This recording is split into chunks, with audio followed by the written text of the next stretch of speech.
Praise the lord. మన ప్రభు అయిన యేసుక్రీస్తు పరిశుద్ధ నామంలో దేవుని ప్రియులైన మీ అందరికీ వందనాలు తెలియజేస్తున్నాను. ఈ సమయం నందు మనం హెబ్రీయులకు రాసిన పత్రిక 11వ అధ్యాయాన్ని ధ్యానం చేసుకుందాము. ప్రియ విశ్వాసులారా, ఈ అధ్యాయం అంతా విశ్వాసాన్ని గురించి రచయిత పాత నిబంధన భక్తులను జ్ఞాపకం చేస్తూ ఉదాహరణలుగా చూపిస్తూ వారి విశ్వాసం ఎలా పనిచేసింది.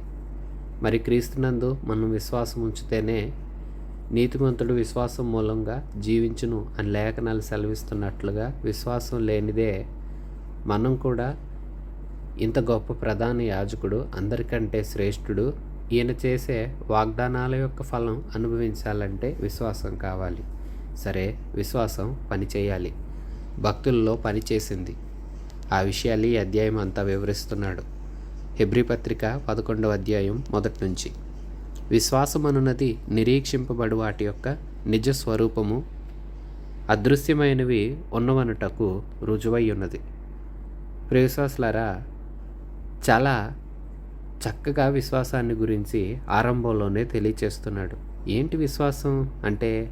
ఇది మనం దేన్ని గురించి అయితే, ఏ భవిష్యత్తు గురించి అయితే నిరీక్షిస్తున్నామో ఆ నిరీక్షణకు ఒక నిజ స్వరూపం. మన నిరీక్షణ ఇప్పుడు మన కళ్ళకు కనిపించదు, ఒక ఆశ. కానీ అది మన కళ్ళకు కనిపిస్తున్నట్లుగా, అదృశ్యమైనది మనం చూస్తున్నట్లుగా, మనం దాన్ని పొంది ఉన్నాం అన్నట్లుగా ఈ విశ్వాసమే మనలో పనిచేస్తుంది. పరలోక రాజ్యం మనకెంతో ఆశ, పరలోకం వెళ్ళాలని. పరలోకం మీద నిరీక్షణ ఉంది, ప్రభువు మీద నిరీక్షణ ఉంది. అలాగే ఈ లోకమందు ఉన్నాము, భవిష్యత్తులో కూడా మన జీవితాల్లో చాలా కావాలని ఎన్నో ఆశలు ఉంటాయి. ఆశల్ని నిరీక్షణగా మనం చూస్తాము, ఒక గురిగా ఉంచుకుంటాము, ఇది జరగాలని ఆశిస్తాము. అయితే ఆ నిరీక్షణ మనలో సఫలం చేయడానికి కార్యసాధకమయ్యేదే విశ్వాసం.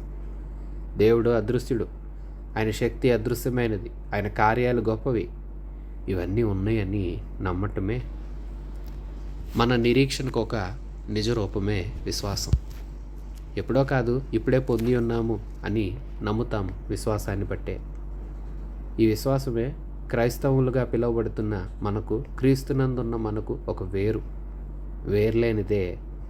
ఈ వేరు లోతుగా, చక్కగా, బలంగా లేనిదే మనం ఎదగలేము, ఎదుగుదల ఉండదు, ఏమీ పొందలేము.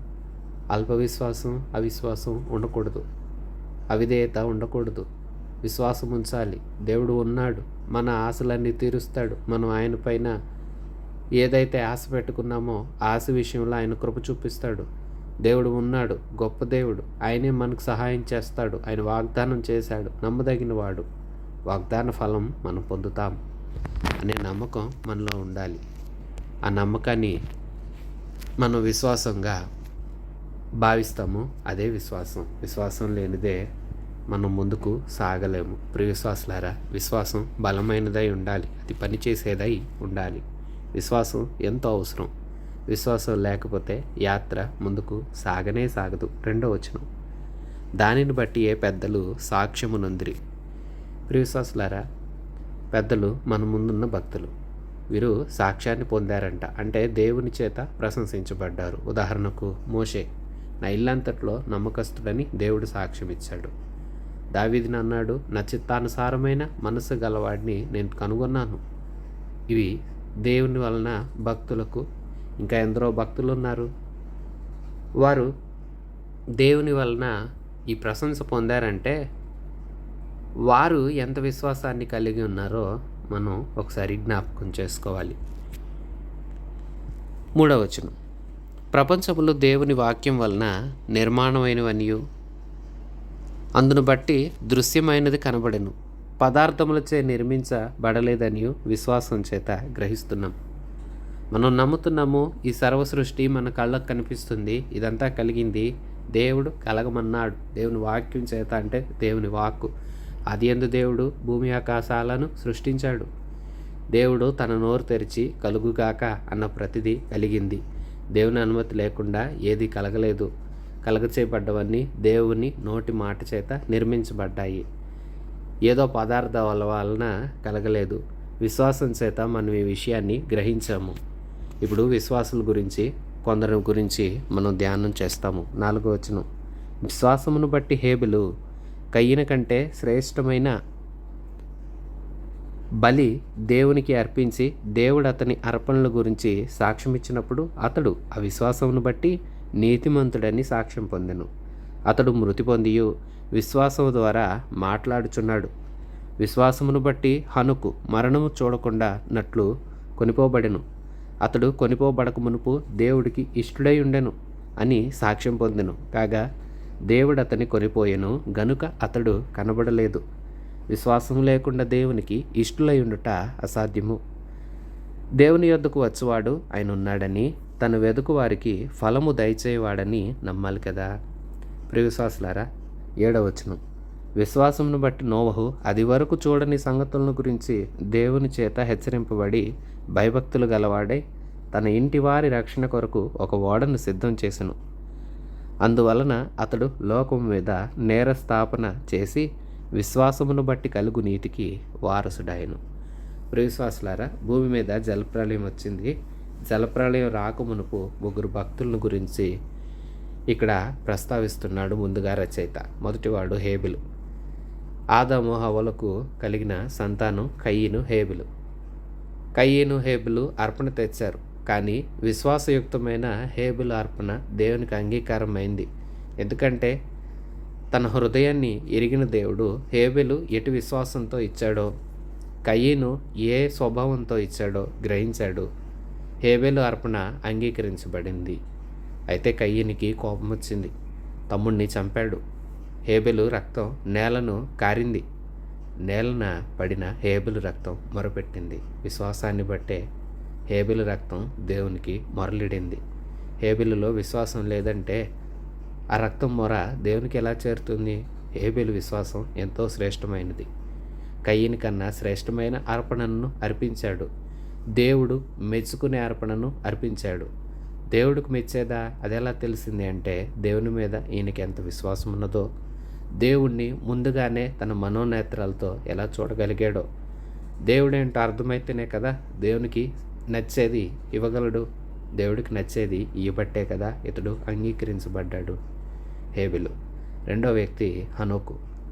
హనోకును గురించి మనం ఆదికాండం 5వ అధ్యాయంలో చూస్తాము.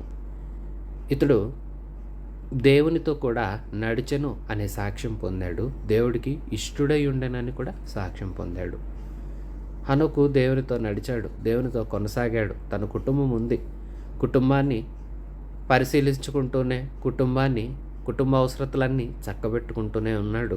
దేవునితో కూడా నడిచాడు. దేవునికి ఇష్టుడిగా నడిచాడు అంటే ఎంతో అర్థవంతంగా ఉంటుంది.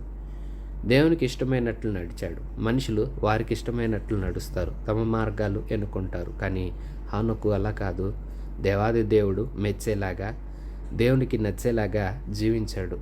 ఇదిగో నడుస్తూ వెళ్ళాడు, దేవుని చేయి పట్టుకున్నాడు. ఇంకా నడక కొనసాగింది. చాలా దూరం వెళ్ళిపోయేసరికి దేవుడి ఇల్లు వచ్చేసింది. దేవుడు అన్నాడు, హనోకు దా, నా ఇల్లు వచ్చేసింది, ఇందులోనికి రా అన్నాడు. హనోకు ఆ ఇంట్లో ప్రవేశించాడు. మరణం చూడలేదు. అక్కడ ఉన్నాడు గనుక ఇక కనబడలేదు. ప్రియ విశ్వాసులారా, మరి దేవునితో నడుస్తున్న అట్టి విశ్వాసం మనకుందా? దేవునితో నడుస్తున్నామా? ఇక నోవహును గురించి మనం చదివితే, ఇతడు కూడా భూమి మీద జలప్రళయానికి ముందు జీవించిన సందర్భంలో, జలప్రళయానికి ముందు భూమి అంతా పాడైపోయింది. అందరి హృదయాలు చెడ్డగా కనిపించాయి. కాబట్టే కదా దేవుడు భూమి మీద అంతాన్ని తీసుకుని రావాలని ఇలాంటి ప్రళయాన్ని రప్పించాడు. ఆ తరములో నోవహు దేవుని ఎదుట సాక్ష్యం పొందాడు. నీతిమంతుడిగా కనిపించాడు. చెడుతనాన్ని ద్వేషించిన వ్యక్తిగా దేవునికి ఇష్టమైన బిడ్డగా కనిపించాడు. ఆవేళ దేవుడు చెప్పాడు, నోవహు, ఈ భూమి మీదకు జలప్రళయం వస్తుంది, నీ ఇంటిని కాపాడుకో, ఓడ సిద్ధం చేయి అనగానే అది వరకు చూడని సంగతుల గురించి హెచ్చరింపబడ్డాడు. వర్షాన్ని అది వరకు ఎవరు చూడలేదు, అలాంటి ప్రళయాన్ని అది వరకు ఎవరు చూడలేదు. ఇవి వస్తాయి అని చెప్పారు దేవుడు. దేవుని మాట అలాగే నమ్మాడు, భయభక్తులు ఉంచాడు. తన ఇంటివారి కోసం దేవుడు చేయమన్నట్లుగా ఓడను చేశాడు. ప్రియ విశ్వాసులారా, వినుట వలన విశ్వాసం కలుగునని దైవలేఖనాలు సెలవిస్తున్నాయి. వినుట క్రీస్తుని గురించిన మాట వలన క్రీస్తుని గురించి ఉన్న మాట ప్రకటించబడుతుండగా విశ్వాసి వినాలి, విని విధేయులైతే విశ్వాసులు అవుతారు. ఇక్కడ నోవహు చూడండి, మాట వినటం కాదు, విధేయుడు కూడా అయ్యాడు. తన మాట విని విధేయటం అవటమే విశ్వాసం. మాట వినరు కొందరు, విధేయులు కారు. తద్వారా విశ్వాసం ఎలా వస్తుంది? కొందరేమో వింటారు కానీ విధేయత చూపించరు. అది విశ్వాసం అనిపించుకోదు కదా. వినాలి, విన్నదానికి విధేయులు అవ్వాలి, అదే విశ్వాసం. దేవుడు చెప్పాడు, చేస్తానన్నాడు, చేయమన్నాడు. నేను ఇది చేస్తా, నువ్వు ఇది చేయి అంటే నేనేమో ప్రళయాన్ని తీసుకుని వస్తాను, నీవేమో ఓడను కట్టన్నాడు. దేవుడు తాను చెప్పేది చేస్తాడని నమ్మాడు. తనను చేయమన్నది ఖచ్చితంగా చెయ్యాలి అని కూడా నమ్మాడు. అందుకే ఓడ కట్టాడు, కుటుంబాన్ని రక్షించుకున్నాడు. కాపాడబడిన విశ్వాసం. ప్రియ విశ్వాసులారా, అంగీకరించబడ్డ విశ్వాసం హేబెలుది. దేవునికి ఇష్టుడిగా నడిచిన విశ్వాసం హనోకుది. దేవునికి లోబడి దేవుడు చెప్పిన పని చేసిన విశ్వాసం నోవహుది. మనం ఎలాంటి విశ్వాసాన్ని కలిగి ఉన్నామో ఇంతకు 6వ వచనాన్ని మరొకసారి జ్ఞాపకం చేసుకునండి. విశ్వాసం లేకుండా దేవునికి ఇష్టమవటం అసాధ్యం. దేవుడున్నాడని, తను వెదకు వారికి ఫలము దయచేస్తాడని నమ్మాలి కదా. నమ్మికే నీలో లేదంటే దేవుడు నిన్నెలాగూ ఇష్టపడతాడు? ప్రియ విశ్వాసులారా, దేవుడు మిమ్మల్ని ఇష్టపడాలంటే మీరు విశ్వాసం కలిగి ఉండాలి. విశ్వాసం కలిగి ఉంటేనే దేవునికి మీరు ఇష్టలవుతారు. ఇష్టలవటం ద్వారానే దేవుని యొక్క కార్యాలను, ప్రతిఫలాన్ని పొందగలుగుతాము. 8వ వచనం నుంచి, అబ్రహాము పిలువబడినప్పుడు విశ్వాసమును బట్టి ఆ పిలుపునకు లోబడి తాను స్వాస్థ్యముగా పొందనై ఉన్న ప్రదేశమునకు బయలువెళ్ళెను. మరియు ఎక్కడికి వెళ్ళవలెనో అది ఎరుగక బయలుదేరి విశ్వాసమును బట్టి అతనితో ఆ వాగ్దానమునకు సమాన వారసులైన ఇస్సాకు, యాకోబు అనువారును గుడారంలో నివసించుచు అన్యుల దేశములో ఉన్నట్లుగా వాగ్దత్త దేశంలోనే పరవాసులైరి. ఎలయనగా దేవుడు దేనికి శిల్పియు నిర్మాణకుడై ఉన్నాడో పునాదులు గల ఆ పట్టణము కొరకు అబ్రహాము ఎదురుచూచుచుండెను. విశ్వాసమును బట్టి సరాయి వాగ్దానం చేసిన వాడు నమ్మదగిన వాడని ఎంచుకొనెను గనుక తను వయసు గతించినదై గర్భము ధరించుటకు శక్తి పొందెను. అందుచేత మృతతుల్యుడైన ఆ యొక్కరి నుండి సంఖ్యకు ఆకాశ నక్షత్రముల వలెను సముద్ర తీరమందలి లెక్కింప సఖ్యము కాని ఇసుక వలెను సంతానము కలిగెను. వీరందరూ ఆ వాగ్దానాల ఫలమును అనుభవింపక పోయినను దూరము నుండి చూచి వందనము చేసి తాము భూమి మీద పరదేశులమును యాత్రికులమై ఉన్నామని ఒప్పుకొని విశ్వాసము గలవారై మృతి పొందిరి. ఇలాగూ చెప్పువారు తమ స్వదేశమును వెదకుచున్నారని విసిదపరచువారు కారా? వారు ఏ దేశము నుండి వచ్చారో ఆ దేశము నుండి జ్ఞాపకము ఉంచుకున్న ఎడల మరలా వెళ్ళుటకు వారికి వీలు కలిగి ఉండును. అంతేకాదు, వారు మరి శ్రేష్టమైన దేశమును అనగా పరలోక సంబంధమైన దేశమును కోరుచున్నారు. అందుచేత వారు దేవుడనని అనిపించుకొనుటకు దేవుడు వారిని గురించి సిగ్గుపడడు. ఎలయనగా ఆయన వారి కొరకు ఒక పట్టణమును సిద్ధపరిచి ఉన్నాడు. అబ్రహాము శోధింపబడి విశ్వాసమును బట్టి ఇస్సాకును బలిగా అర్పించెను. ఎవడు ఆ వాగ్దానములో సంతోషముతో అంగీకరించెనో ఇస్సాకు వలనైనది నీ సంతానం అనబడునని ఎవనితో చెప్పబడెనో ఆ అబ్రహాము మృతులను సైతము లేవుటకు దేవుడు శక్తివంతుడని ఎంచిన వాడై తన ఏక కుమారుని అర్పించి ఉపమాన రూపముగా అతని మృతులలో నుండి మరలా పొందెను. ప్రియవిశ్వాసులారా, అబ్రహామును గురించి చెప్పబడుచున్న మాటలు. అబ్రహాము అన్యుడు, విగ్రహారాధన కుటుంబంలోని వ్యక్తి. దేవుడు పిలిచాడు, గొప్ప జనముగా చేస్తానన్నాడు. ఆ పిలుపును బట్టి విశ్వసించాడు. నాతో మాట్లాడిన దేవుడు, నా పేరు పెట్టి పిలిచిన దేవుడు నేను నమ్ముకొనదగిన వాడని నమ్మాడు. తన నమ్మకం, తన విశ్వాసం ఎంత గొప్పదంటే ఒక్క స్వరాన్ని విన్నాడు. తనతో పలకబడిన ఆ దేవుని మాట అక్షర సత్యంగా తన జీవితంలో జరుగుతుందని దేవుని యందు ఉన్నతమైన విశ్వాసం గలవాడై బయలుదేరమన్న చోట నుంచి బయలుదేరాడు. ఎక్కడికి వెళ్ళాలి ప్రభువా, ఏం చెయ్యాలి ప్రభువా, అలాగంతా అనలేదు. నన్ను పిలిచిన దేవుడే నా స్థితి అంతా చూసుకుంటాడని తన భార్యను వెంటబెట్టుకున్నాడు.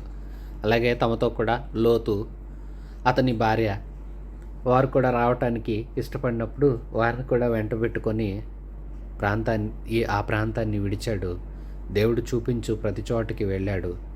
చివరకు దేవుడు వాగ్దత్త భూమికి తీసుకుని వెళ్ళి, ఇదిగో ఇది నేను నీ సంతానానికి ఇస్తానన్నాడు.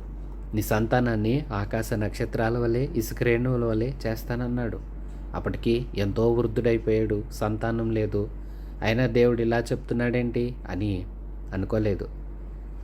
దేవునిని నమ్మాడు, దేవుని వాగ్దానాన్ని బలంగా విశ్వసించాడు. సారాయి కూడా దేవుని మాటలు నమ్మదగిన వాడని విశ్వసించింది. ఇరువురు వృద్ధులు, వారి శరీరము మృతతుల్యమైనట్లుగా వారు భావించారు. అయినప్పటికీ అట్లాంటి శరీరం ఇరువురిని దేవుడు బలపరిచి శక్తినిచ్చి వారికి సంతానం ఇచ్చాడు. 100 సంవత్సరాల వయసు గల అబ్రహాము ఇంచుమించు 90 సంవత్సరాలు వయసు గల శారాయికి దేవుడు ఇస్సాకుని వాగ్దాన పుత్రుడిగా ప్రసాదించాడు. వీరి నమ్మకం చూడండి ఎంత గొప్పదో. అవి ఇంకా అలాగే కొనసాగుతూ ఉన్నాయి. వారి జీవితం కొనసాగించబడుతూ ఉన్న దినాలలో అబ్రహాంకి ఇంకా తన మరణ వయస్సు వచ్చేసింది, చివరి దినాలవి. అలాంటి దినాల్లో కూడా దేవుడు మరలా అడిగాడు, నీవు ప్రేమించు ఇస్సాకును బలియమ్మన్నాడు. మరొక పరీక్ష తన విశ్వాసానికి. అబ్రహాము సరే ప్రభువా అంటూ బయలుదేరాడు. ఎందుకంటే నన్ను పిలిచినవాడు, నాకు ఇంత చేసినవాడు, నాకు అన్నీ ఇచ్చినవాడు, నాకు బిడ్డనిచ్చినవాడు, మృతులలో నుండి సైతము లేవగలిగిన శక్తి గలవాడని దేవుణ్ణి నమ్మాడు. దేవుని మీద సంపూర్ణమైన విశ్వాసం. ఇక తన కుమారుణ్ణి బలి ఇవ్వటానికి వెనుతీయలేదు. ఉపమాన రూపకంగా అతన్ని మృతులలో నుండి మరల పొందుకున్నాడని లేఖనాలు సెలవిస్తున్నాయి. అబ్రహాము, ఇస్సాకు, యాకోబు వీరు శ్రేష్టమైన దేవుని వాగ్దానాలకు వారసులు, గోత్రకర్తలు. వీరిని చూడండి. వారు ఏ దేశమైతే దేవుడు వారికి ఇస్తానన్నాడో ఆ దేశంలో పరదేశులుగా ఉన్నారు, పరవాసులుగా, యాత్రికులుగా ఉన్నారు. దూరం నుండి వందనం చేశారు. ఎందుకంటే క్రీస్తును చూశాడు అబ్రహాము. దేవుడు దేనికి శిల్పియు నిర్మాణకుడు అయి ఉన్నాడు. పునాదులు గల ఆ పట్టణం, పరసంబంధమైన ఆ దేశం పొందగోరి తనకు దేవుడు ప్రమాణం చేసిన దేశంలో కూడా తను పరవాసిగా ఉన్నాడు. విశ్వాసంతో ముందుగానే క్రీస్తును చూచాడు. క్రీస్తునందు తన వాగ్దానం నెరవేరుతుందని, తనకు దేవుడు చేసిన వాగ్దానం సంపూర్ణంగా నెరవేరుతుందని దేవుని అందలి సంపూర్ణ విశ్వాసం ఉంచిన వ్యక్తి అబ్రహాము. ప్రియ విశ్వాసులారా, ఒక్క మాట, నీవురా నేను నిన్ను దీవిస్తా, ఆ మాటను పట్టుకొని దేవుణ్ణి ఎటు నడవమంటే అటు అలాగూ వెంబడించాడు. ఎంత గొప్ప విశ్వాసం కదా.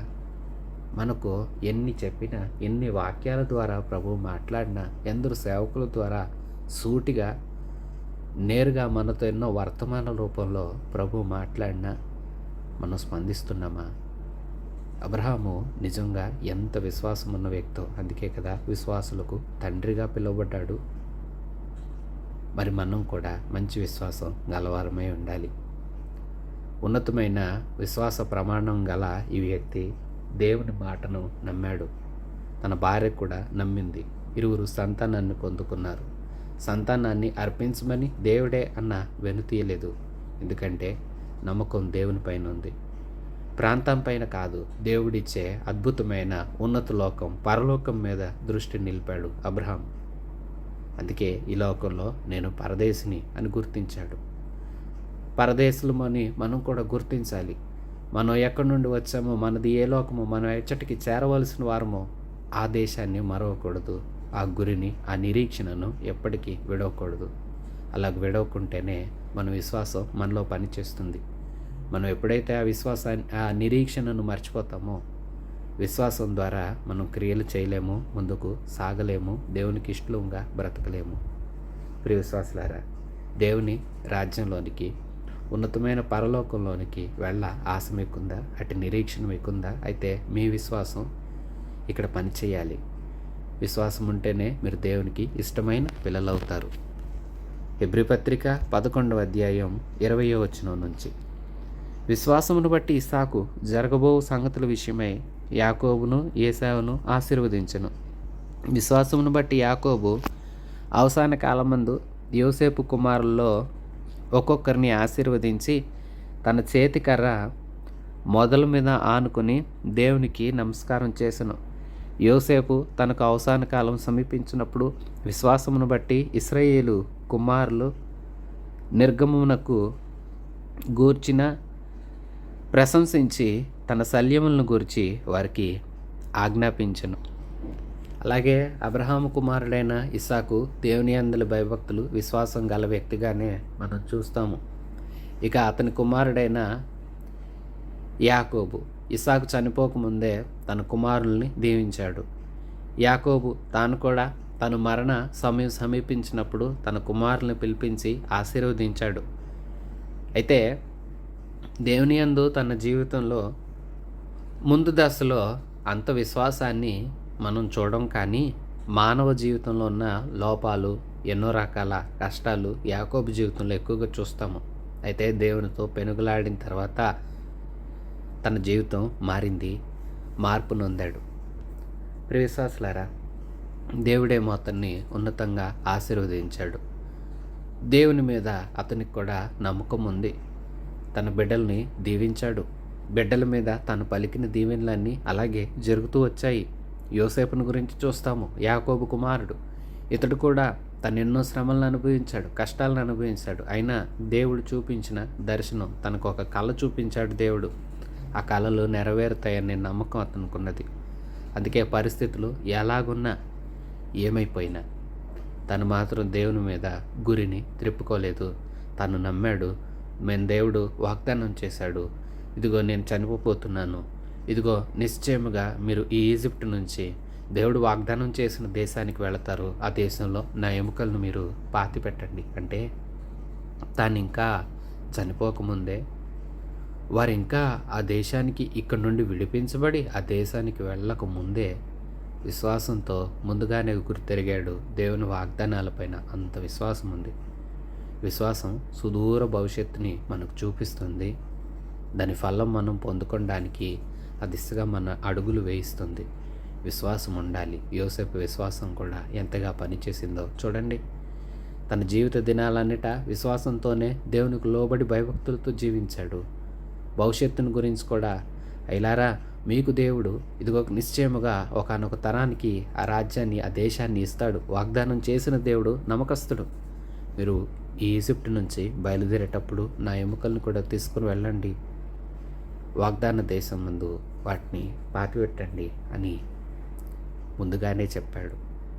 ప్రియ విశ్వాసులారా, ఇప్పుడు మోషేను గురించి 23వ వచనం నుంచి.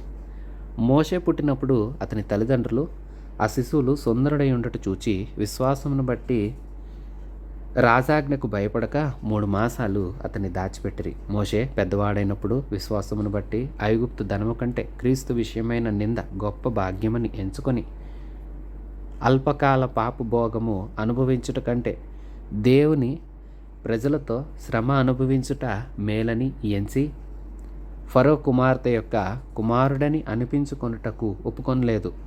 ఏలైనగా అతడు ప్రతిఫలముగా కలగబోవు బహుమానమందు దృష్టి ఉంచెను. విశ్వాసమును బట్టి అతడు అదృశ్యుడైన వాని చూచుచున్నట్లు స్థిరబుద్ధి గలవాడై రాజాగ్రహమునకు భయపడక ఐగుప్తును విడిచిపోయెను. తొలిచూలు పిల్లలను నాశనము చేయువాడు ఇశ్రాయేలీయులను ముట్టకుండా నిమిత్తము అతడు విశ్వాసమును బట్టి పస్కాను రక్త ప్రోక్షణ ఆచారమును ఆచరించెను. విశ్వాసమును బట్టి వారు పొడి నేల మీద నడిచినట్లు ఎర్ర సముద్రములో బడి నడిచిపోయిరి. ఐగుప్తీయులు అలాగు చేయుచూచి మునిగిపోయిరి. విశ్వాసమును బట్టి. ప్రియ విశ్వాసులారా, 29వ వచనం వరకు మోషే వృత్తాంతం వివరించబడింది. చూడండి, మోషే పుట్టినప్పుడు అతని తల్లిదండ్రులు అతడు సుందరుడై ఉండట చూచారు. దేవునికి ఇతని మీద ఏమన్నా ప్రణాళిక ఉండవచ్చని ఆలోచించి అప్పుడు రాజాజ్ఞ తీవ్రంగా ఉన్న సమయంలో కూడా మోషేని 3 మాసములు దాచిపెట్టారు. దాచిపెట్టిన తర్వాత అతని తల్లి యుక్తిగా ఆలోచించి ఏ ఇంటి నుంచి మరణశాసనం వచ్చిందో ఆ ఇంటికి ఆ బిడ్డ చేరేలాగా దేవుడు ఆ తల్లిని వినియోగించుకున్నాడు. మోషే పెద్దవాడైనప్పుడు ఈ దైవ సంకల్పాన్నంతా గుర్తించాడు. దేవుని అందలి విశ్వాసం అతన్ని నడిపిస్తూ వచ్చింది. అసలు ఐగుప్తు విషయంలో ఏది ఆశపడకుండా తన ప్రాంతం నుండి వెళ్ళిపోయాడు. క్రీస్తు విషయమైన నింద గొప్పదనుకున్నాడు. ఐగుప్తులో ఉండి అల్పకాలము పాప భోగాలు అనుభవించడం వృధా అనుకున్నాడు. ముందుకు సాగాడు. విశ్వాసులారా, దేవుని చేత క్రమశిక్షితుడయ్యాడు. దేవుని చేత పిలువబడ్డాడు. 40 సంవత్సరాలు ఎంతో ఉన్నతమైన నాయకత్వాన్ని జరిగించాడు. మోషే మాటకు ఎంతో విలువ ఇచ్చేవారు ఇశ్రాయేల్ ప్రజలు. నేటికి యూదులలో మోషే ధర్మశాస్త్రం అని పిలువబడుతుంది గ్రంథం. మోషే మీద ఒక ప్రత్యేకమైన గౌరవం నేటికి యూదులకు నిలిచి ఉందంటే అతనికి ఎంత విలువ దేవుడు కలగచేశాడో ఆలోచించండి. విశ్వాసాన్ని బట్టే ఆ ప్రజల్ని నడిపించాడు. విశ్వాసాన్ని బట్టే దేవుడు చేయమన్నదల్లా చేశాడు. రమ్మంటే వచ్చాడు, రావద్దంటే ఆగిపోయాడు, నిలవమంటే నిలిచాడు, కూర్చోమంటే కూర్చున్నాడు, కొండ ఎక్కమంటే ఎక్కాడు, కొండ దిగి క్రిందకు వెళ్ళంటే వెళ్ళాడు. ఏది చేయమంటే అది చేశాడంటే స్థిరబుద్ధి గలవాడే దేవుణ్ణి చూశాడు. దేవుడు ఇవ్వబోయే బహుమానాన్ని స్పష్టంగా గుర్తించాడు. దేవుణ్ణి ఉన్నతంగా చూశాడు. అబ్రహాంలాగా క్రీస్తుని చూసిన వ్యక్తి మోషే. విశ్వాసాన్ని బట్టి వారు పొడి నేల మీద ఆరిన నేల మీద నడిచిపోయినట్లు ఎర్ర సముద్రంలో నడిపించబడ్డారంటే అది ప్రజల విశ్వాసం కాదు, మోషే విశ్వాసం. మోషే ఎంత విశ్వాసం చూడండి. అతడు అందరి ముందు నిలబడ్డాడు. దేవుడు అతని ద్వారా సముద్రాన్ని పాయలుగా చేయించి ఆరిన నేలను ప్రజలు నడిపించాడు. వారే నడిచారు, మేము నడవలేమా అనుకున్నారు ఈజిప్ట్ వారు. అయితే చేయి చూచారు, మునిగిపోయారు. ఎందుకంటే విశ్వాసులు చేయగలిగేది అది కష్టమైన నష్టమైన దేవుడు నడవమంటే అది తేలిగ్గా ఉంటుంది. అవిశ్వాసులకు అది కష్టంగా కనిపిస్తుంది. మనం చేస్తున్నప్పుడు వీళ్ళకి ఇది తేలికేనా అనుకుంటారు. ఈలోపే మనకున్న విశ్వాసం వారికి ఉండదు కనుక వారి అవిశ్వాసమే వారిని ముంచివేస్తుంది.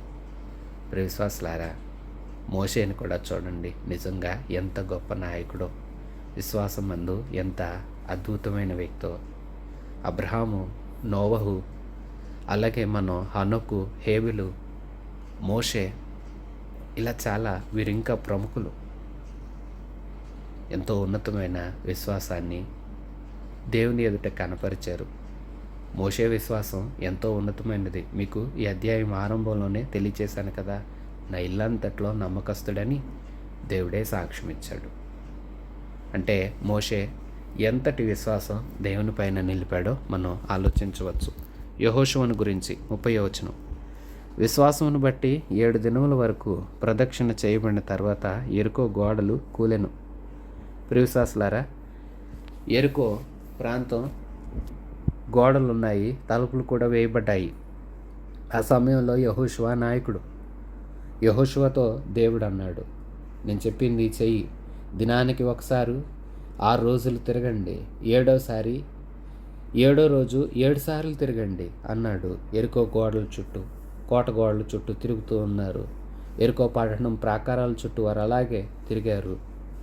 7వ దినాన 7వసారి వారు అలాగే ప్రదక్షిణ పూర్తి చేయగానే అద్భుతం జరిగింది. యెహోషువతో దేవుడు అన్నాడు, మోషేకు తోడై ఉన్నట్లు నేను నీకు తోడై ఉంటా, నీవు అడుగు పెట్టే ప్రతి స్థలాన్ని నీకు ఇస్తా. యెహోషువ. అయితే ఇక్కడ సందర్భంగా కాలేబు పేరును కూడా మనం జ్ఞాపకం చేసుకోవచ్చు. వీరిరువురు దేవుణ్ణి నిండు మనసుతో అంగీకరించారు. దేవుని వాగ్దానాలపైన ఎంతో విశ్వాసం ఉంచారు. సరే, ఎరుకో పట్టణంలో ఒక పాపపు స్త్రీ ఉందంట. ఆమె కూడా విశ్వాసాన్ని బట్టి రక్షించబడిందంట. వివరాలు 11వ అధ్యాయం 31వ వచనం నుంచి. విశ్వాసమును బట్టి రాహాబను వేశ్య వేగుల వారిని సమాధానంగా చేర్చుకొనినందున అవిధేయులతో కూడా నశించకపోయిను. ఇకను ఏం చెప్తాను ప్రియవిశ్వాసులారా, ఒక వచనంలోనే ఈమెను గురించి చెప్పారు. ఈమె పేరు రాహాబు. ఈమె ఎరుకో పట్టణ ప్రాకారం మీద ఒక వేసిగా ఉన్నది. బహిరంగ పాపులు వేసిలంటే ప్రియవిశ్వాసులారా చూడండి. అయితే ఎరుకో ప్రాంతం దేవుని ప్రజల చేతికి అప్పగించబడిపోతుందన్న సమాచారం ఇంచుమించు 40 సంవత్సరాలుగా వీరు కనానుకు వస్తున్నారని, ఒక జాతి బయలుదేరిందని, ఆ జాతి ఎదుట ఎవరు నిలవలేకపోతున్నారని ఎన్నో సమాచారాలు వినిపిస్తున్నాయి. అందరూ విన్నారు. అందరూ ఇంకా వీరు దగ్గరకు వచ్చారని తెలిసేసరికి ప్రాకారపు తలుపులు వేసుకున్నారు, కోటగోడలు ఉన్నాయి అనుకుంటున్నారు. అందరూ ఏదో ధైర్యం, లేదంటే వారిని ఎదుర్కొందాం ఇలాంటి ఆలోచనతో ఉన్నారు. కానీ ఈమె మాత్రం విశ్వాసంతో ఉంది. వాళ్ళ దేవుడి ముందు ఎవరూ నిలవలేరు అని నమ్మింది. వేగులు వారు వచ్చారు, వారిని దాచిపెట్టింది. అయితే దాచిపెడుతూ ఒక మనవి అడిగింది, అయ్యలారా, మీ దేవుడు నిశ్చయముగా మీకు ఈ ప్రాంతం ఇస్తాడని నాకు తెలుసు. మీరు ఈ ప్రాంతాన్ని మీ సొంతం చేసుకునే సందర్భంలో నా ఇంటిని కాపాడతానంటే నేను మిమ్మల్ని దాచిపెడతానంది. అంటే ఈమెకు దేవుని మీద, దేవుడు తన ప్రజలతో చేయించే కార్యాల మీద ఎంతో నమ్మకం ఉంది. ఆమె నమ్మింది, అందుకే తనను, తన ఇంటి వారిని కాపాడుకుంది. ప్రియశ్వాసులారా, దేవుని కార్యాలు ఎవరి జీవితాల్లోనూ జరుగుతున్నాయి అంటేనే దూరం నుంచి వినబడిన సమాచారాన్ని ఈమె విని నమ్మిందంటే, ఇవాళ నీవు నేను యేసునందున్నాము, యేసునందు ఆనందిస్తున్నాము, యేసునే సేవిస్తున్నాము, ఆయనే గురి గమ్యం అంటూ తిరుగుతున్నాము. ఇలా తిరుగుతున్న మనలో ఎంత విశ్వాసం ఉంది, ఎంత మనల్ని మనం కాపాడుకుంటున్నాం, మన విశ్వాసం ఎంత పనిచేస్తుంది, మన విశ్వాసం ఎంత క్రియలలో చూపించగలుగుతున్నాం. మాటల వరకే పరిమితమైపోయిందా? ప్రియ విశ్వాసి, వింటున్నావా? ఆలోచిస్తున్నావా? నీ హృదయాన్ని ఒక్కసారి పరీక్షించుకో. 32వ వచనం రచయిత అంటున్నాడు, ఇక ఏం చెప్పను? గిద్యోను, బారాకు, సంసోను, యొఫ్తా, దావీదు, సమూయేలు అని వారిని గురించి, ప్రవక్తలను గురించి వివరించుటకు సమయం చాలదు. నిజమే ప్రియ విశ్వాసులారా, యేసునందు విశ్వాసం ఉంచిన వారు అనేకులు బైబిల్ గ్రంథంలోనే ఎందరో ఉన్నారు. వారి గురించి ఇంకా ఏం చెప్పను, ఎంతని వివరించను? గిద్యోను పిరికివాడు, అయినా దేవుని చేత బలపరచబడ్డాడు. బలపరచబడిన వాడే గొప్ప యుద్ధాన్ని చేయగలిగాడు తక్కువ మందితోనే, కానీ దేవుడు జయమిచ్చాడు. బారాకు ఒక న్యాయాధిపతి, సంసోన్ ఒక న్యాయాధిపతి, యొఫ్తా ఒక న్యాయాధిపతి, దావీదు గొర్రెల కాపురు నుండి ఇశ్రాయేలీలకు రాజుగా మారిన వ్యక్తి. ఎంతో గొప్ప విశ్వాస వీరుడు. దావీదుని గురించి ఎంతో చెప్పవచ్చు. సమూయేలు ప్రవక్త, ఈయన గురించి ఎంతో చెప్పవచ్చు. బాల్యం నుండే దేవుని సముఖమందు ఎదిగి తన ముందు నడుస్తున్న ఏలీ కుమారులు అక్రమంగా నడుస్తున్నప్పుడు ఇతడు అలాగ అక్రమంగా నడవలేదు. ప్రవక్తలందరూ ఉన్నారు, వారి గురించి చెప్పవలసినవి ఎన్నో ఉన్నాయి, సమయం చాలదు. అయినా కావలసినంత మందిని, కొందరు భక్తుల్ని మీ కళ్ళ ముందు ఉంచాను కదా. విశ్వసించండి. 33వ వచనం, వారు విశ్వాసం ద్వారా రాజ్యాలను చేయించారు, నీతి కార్యములను జరిగించారు, వాగ్దానాలు పొందారు, సింహపు నోళ్లను మూశారు. నిజమే. ఇప్పుడు చెప్పిన యొఫ్తా, గిద్యోను, సమూయేలు ఇలా కొందరు ఉన్నారే, విశ్వాసం ద్వారా దావీదు రాజ్యాలనే జయించాడు, నీతి కార్యాలను చేశారు, మంచి కార్యాలు జరిగించారు. దానియేలును చూడండి, అతడు ఎంతటి విశ్వాసం గల వ్యక్తి అంటే ప్రార్థన చేశాడు, సింహాల నోళ్ళు ముయ్యబడ్డాయి. 34వ వచనం, అగ్ని బలము చల్లార్చారు. వీరెవరు? శద్రకు, మేషకు, అబేద్నెగో. అగ్ని గుండానికైనా సిద్ధమే కానీ యేసును వదలం, ఆయన నామస్మరణ వేయడం, మీరు చేసిన ప్రతిమకు మ్రొక్కము అని రాజు ఎదుర నిలబడ్డారు. వారి విశ్వాసం అగ్ని బలాన్ని చల్లార్చింది, వారికి ఏ హాని కాకుండా కాపాడింది. ఖడ్గదారను తప్పించుకున్నారు, బలహీనులుగా ఉండి బలపరచబడ్డారు. యుద్ధంలో పరాక్రమశాలురైరి, అన్యుల సేనలను పారద్రోలిరి. వీరు ధైర్యము వారికి ఎంత ఉన్నది అని కాదు, వారి పక్షంగా ఉన్న దేవుడు ఎంత గొప్ప దేవుడో వారి ధైర్యాన్ని కాదు నమ్మింది, దేవుణ్ణి నమ్మారు. దేవుణ్ణి నమ్మటం ద్వారా వారు ఖడ్గాన్ని తప్పించుకున్నారు, బలాన్ని పొందారు, యుద్ధంలో పరాక్రమశాలులుగా నిలిచారు, అన్యుల్ని ఓడగొట్టారు. విశ్వాసులారా, ఎందరెందరో గురించి కలిపి మాట్లాడుతున్నాడు ఇక్కడ రచయిత.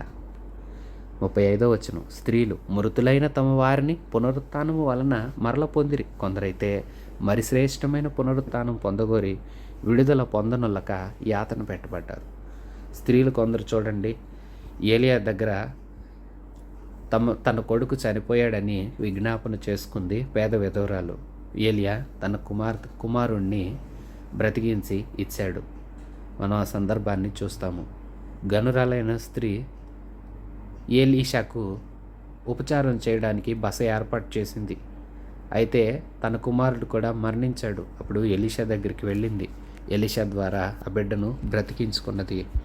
అంటే వీరు చనిపోయిన వారిని కూడా కొందరు స్త్రీలు తమకున్న విశ్వాసం, ఈ దైవ సేవకుల ద్వారా దేవుడు కార్యం చేస్తాడని నమ్మారు. వారి నమ్మకం వారి బిడ్డలను బ్రతికించింది. కొందరైతే కష్టాలను ఓర్చుకున్నారు, నష్టాలను భరించారు, అలాగే ముందుకు కొనసాగారు.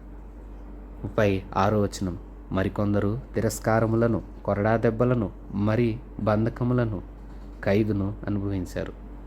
నిజమే, కొందరు తిరస్కరించబడ్డారు, కొరడా దెబ్బలు తిన్నారు, బంధకాలను సైతం అనుభవించారు. ఇర్మియా ప్రవక్తను చూడండి, ఆయనను ఖైదు చేశారు, ఆయనను తిరస్కారం చేశారు, ఎన్నో రకాలుగా ఆయన ప్రవచించకూడదని, ఇలా రకరకాలుగా సేవ పరిచయకు ఒక ఇర్మియా ప్రవక్తనే కాదు, ప్రవక్తలలో ఎందరికో ఇలాంటి హింసలు కలిగాయి.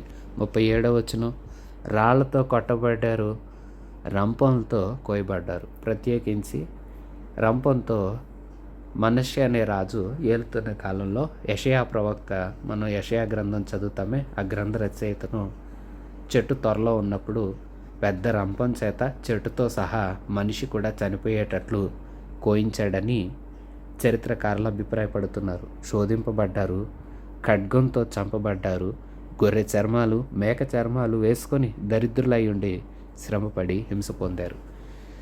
విశ్వాసులారా, ఎందుకంటే దేవుడు ఇవ్వబోయేది గొప్పది, ఇది అల్పమైనది. మాకు సరి అయిన గూడు లేదు, సరి అయిన నివాసం లేదని వారేం బాధపడిపోలా, మాకేదో కావాలి అని ఆశించలా. మేము దేవునికి ఎంత దగ్గరగా ఉన్నాం, దేవుని పని ఎంత చేస్తున్నాం, దేవుడు మా కోసం ఎంత ఉన్నతమైన బహుమానం దాచి ఉంచుతాడు, మాకు దేవుడు ఇవ్వబోయే విశ్రాంతి చాలా గొప్పది, దాని ముందు ఇదెంత అని కష్టాలను సంతోషంగా ఓర్చుకున్నారు. నిజంగా ఈ విశ్వాస వీరులందరూ ఒక సాక్ష్య సమూహం, మేఘాల వలె ఉన్నారు. వారిని వెంబడించి మనం వారిని చూస్తూ మనం ముందుకు సాగుతాము. నీతిమంతులారా, యేసునందు యేసు రక్తం చేత కడగబడిన వారులారా, మా కష్టాలు చూడండి, కానీ మాకున్న విశ్వాసాన్ని మీరు నేర్చుకునండి. నేడు మన ఎదుట వీరందరూ పాఠంగా నిలుస్తున్నారు, మాదిరిగా నిలుస్తున్నారు. వింటున్నారా?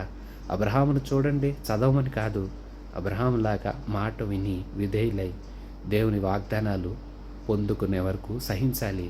ఎన్ని పరిస్థితులు ఎదురైనా అని పాఠం నేర్పట్లేదా?